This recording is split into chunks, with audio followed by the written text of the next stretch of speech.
Hello everyone, it's been a while. So this is not really a storytime animation, but I've wanted to do this for a while now, and that is devlogs. Devlogs are videos that show off the development of a game, and I've been working on one. So the game I've been working on is called Dreams, but that name might change in future, and I've been working on it for about 3 or 4 weeks now, so I'm really excited to show you it. Also, before we begin, the game is made in the Unity game engine using the C# programming language. That might not mean anything to some of you, but to the ones that it does matter to, there it is. Let's get started. The idea behind the game is that you're a robot, this one, and you have agreed to participate in an experiment for $200. The experiment the player is participating in involves a machine that allows robots to have dreams, like humans could. Emphasis on could.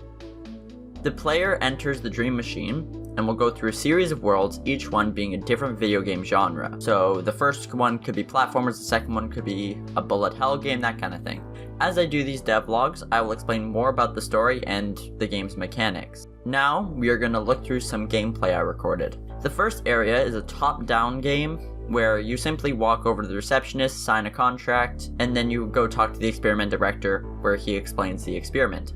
After you enter the chamber teleports you to the second area, and I have called it the Dark Lab. In the Dark Lab, you will follow an exit sign to a locked door that can be opened via a lever. The catch: the lever is protected by a series of turrets that will shoot at you. Once you get past the turrets and open the door, you will leave, which will reveal a logo and a little sound effect. After the logo, you enter the third area, also called the platformer area.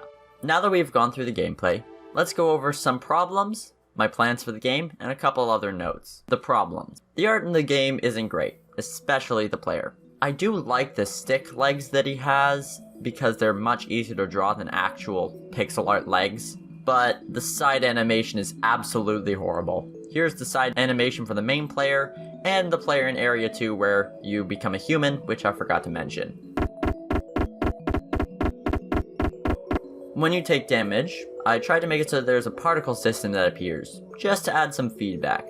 But it also looks absolutely horrible. This looks so bad because I can't turn off the post-processing for these particle systems, so it makes them look dark and rainbowy because of the vignette and chromatic aberration that I added. I finished the first version of the game the other day, and I'm still waiting on a few people to playtest the game, so some new bugs might be found while I'm working on this video, and I'll probably record them and put them into the next devlog I make. Now I'm going to talk about the plans for my game. I have plans to make a series of worlds with various game genres, but I don't want to make it where you play through a world in one game genre and then switch to the next one and having to forget what you learn. So I'm going to integrate the past genres with every new genre. So in an RPG, I might do a Super Mario Odyssey style platformer switch, where he goes into the wall and becomes a platformer, or something like that, just so that it doesn't become a series of one-off mechanics. At the end of each world, there will be a boss. Each boss was a past test subject who died in the game or because the machine malfunctioned while they were in it. Their objective in this dream world affects what their whole theme is going to be. For example, the first boss in the platformer area is called the Builder. His objective was to see if you could build things with your mind, similar to human lucid dreams.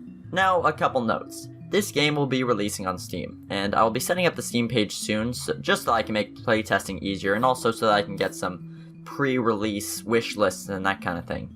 I don't know how much it will cost or when it will be released, as I only started this a few weeks ago, but I can tell you it will be released on Steam. Lastly, I want to talk to you about some of the other programs that I will be using. I'm using the Unity game engine and JetBrains Rider for the game programming and design, Sprite for the art, and Trello to keep track of my tasks, and Mixcraft 8 for music. I will be releasing the first actual devlog alongside this video, just so that I don't do what I did with my last video where I said the next video will be coming out in 2 months, and it's been 8 months since I released that video. Thank you for watching this introduction of my game, and I hope you stick around for the rest of the devlogs. Have a good day.